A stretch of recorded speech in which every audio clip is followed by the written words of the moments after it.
किसी भी हुकूमत को नाकाम बनाने में सबसे अहम और कलीदी किरदार उसके मशीरों का होता है। आप पाकिस्तान की तारीख उठाकर देख लें, जितनी भी हुकूमतें नाकाम हुई उनमें सबसे ज़्यादा हिस्सा जो उस नाकामी में जो हिस्सा था वो मशीरों का निकलेगा।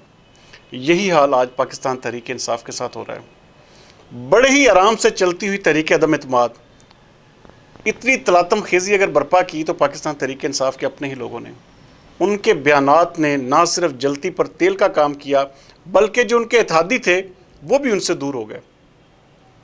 आपने देखा कि सिंध हाउस में 10 MNAs ऑलमोस्ट कैमराज के सामने आकर उन्होंने कहा कि हम वोट नहीं देंगे।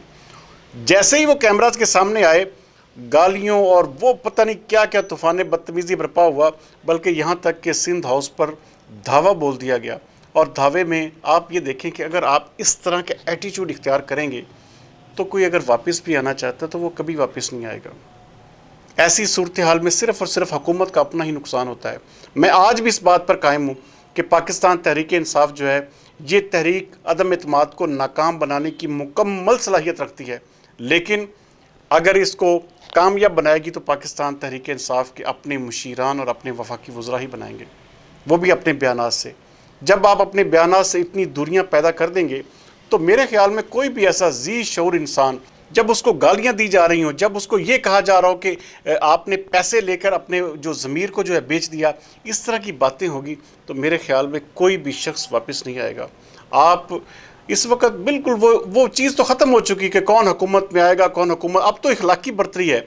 अगर देखें, मैं आपको कह रहा था कि पाकिस्तान तहरीक इंसाफ के पास भी कम अज़ कम कोई 15 से 20 ऐसे अरकान जो नून लीग, पाकिस्तान पीपल्स पार्टी या दीगर जमातों से हैं, वो उनकी हमायत करने पर तैयार हैं। लेकिन जब ये रवैया देख रहे होंगे वो लोग भी, तो मेरे ख्याल में वो भी शायद तौबा तैब होंगे। हमें नाज़रीन बड़े आराम से गालियां दी जाती हैं, हमें बड़े आराम से बुरे बुरे, अगर हम नून लीग के हक़ में बात करते हैं तो पाकिस्तान तहरीक इंसाफ के लोग हमें गालियाँ देते हैं। अगर हम पाकिस्तान तहरीक इंसाफ के हक़ में बात करते हैं तो हमें नून लीग वाले गालियाँ देते हैं। ये एक ऐसा अजीब व गरीब, हमें इस वक्त यकीन मानने की बात करते हुए भी बड़ा महसूस होता है कि हम कहीं हम अपने किसी भी चीज़ से ये ना साबित करें कि हम किसी जमात की तरफ हैं। हम अपना सहाफ़ती फरीज़ा जो है वो एक तज्ज़िये की शक्ल में, अपनी मुख्तलिफ़ ज़राए से मालूमात की शक्ल में आपके सामने पेश करते हैं। इस वक्त भी मैं कहता हूँ कि गेम जो है तकरीबन अगर देखा जाए, अगर इनके मुशीरों के बयानात या वफाकी वज़रा की जो बॉडी लैंग्वेज है, गेम जो है ओवर हो चुकी है। पाकिस्तान तहरीक इंसाफ के हाथ में ये गेम अब नहीं रही, लेकिन अब भी मौका है कि अपने इत्तेहादियों ने, किसी ने कोई फ़ैसला नहीं किया। आप देखें कि काफ लीग ने कोई फ़ैसला नहीं किया, उन्होंने बिल्कुल ऐसी ही सूरत हाल में रखा हुआ है, क्योंकि पाकिस्तान तहरीक इंसाफ ने वाज़ेह तौर पर उनको कह दिया है कि जी हम आपको वज़ीर आला नहीं बनाएंगे, आप मत बनाएं, लेकिन उनके साथ बैठ के बात तो कर सकते हैं। अगर आप इतना एग्रेसिव होकर किसी को रूड होकर जवाब देंगे तो वो अगला बंदा भी आपको ऐसे ही मिलेगा। MQM को ले लें, आप MQM को और काफ लीग को एक साथ ट्रीट करें तो मेरे ख्याल में उनकी वापसी हो सकती है। जैसे ही इनका ऐलान होगा नाज़रीन, पाकिस्तान मुस्लिम लीग, काफ और MQM का, कि वो हुकूमत के साथ जा रही है, आप यकीन मानिएगा कि ये सूरत हाल जो तब्दील हो जाएगी। लेकिन उसके लिए करना क्या पड़ेगा? अपने आप को इखलाकी तौर पर बड़ा करना पड़ेगा। ये जो मुशीरान जिस तरह की अल्फाज और जिस तरह के अलकाबात बोल रहे हैं टीवी चैनल्स पर बैठ के, मेरे ख्याल में कोई जी शोर ऐसा नहीं लफ्ज़ बोल सकता। कोई भी इंसान, ये पढ़े लिखे किस चीज़ के, आप शहरों में एहतजाज देख लें, शहरों में सैकड़ों की तादाद में भी लोग नहीं निकल रहे और ये समझ रहे हैं कि हम बहुत बड़ी कोई पता नहीं कोई तोप किस्म की चीज़ करने जा रहे हैं। ऐसा कुछ भी नहीं होने जा रहा। अवाम इनके लिए फिर नहीं निकलेगी अगर ये हुकूमत में नहीं होंगे। अब भी लोग अगर निकल रहे हैं तो वह हुकूमत में होने की वजह से निकल रहे हैं। कहीं ऐसा ना हो कि फिर देर हो जाए।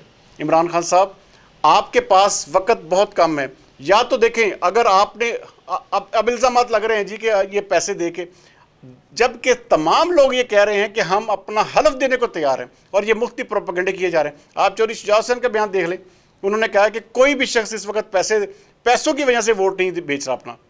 तो ये सिर्फ प्रोपेगेंडा मत करें, अपने वज़रा, अपने मुशीरों को इस काम पे लगाएं कि वो पार्टियों को राज़ी करें। ऐसे में डेलीगेट्स बनते हैं, ऐसे में वफद जाते होते हैं दूसरों के पास, ना कि सिर्फ आप गालियाँ दें, ना कि सिर्फ आप इस तरह के अल्फाज कहें कि जिससे दूसरे लोग आपसे मुतनफ़र हो जाएं।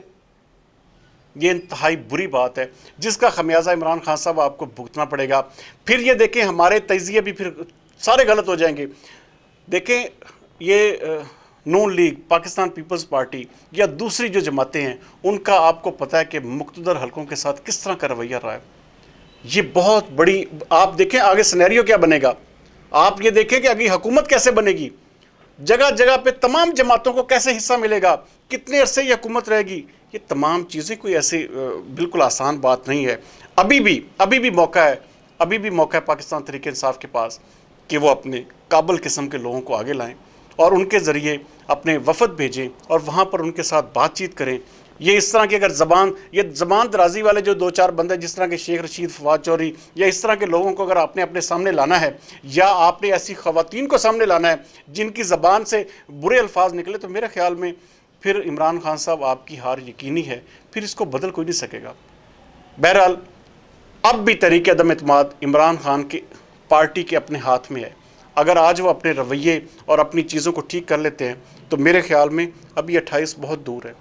بہت کچھ ہو سکتا ہے، ایسا کچھ ہو سکتا ہے کہ جیسے میرے خیال میں شاید پورا پاکستان حیران رہ جائے. لیکن پاکستان تحریک انصاف کو کوئی بھی نہیں ہرائے گا. صرف اگر ہرائے گا، اگر کوئی چیز ہرائے گی تو وہ صرف اور صرف پاکستان تحریک انصاف ہی ہوگی. اپوزیشن شاید نہ ہرا سکے. آج کے لیے اتنا ہی. اللہ حافظ.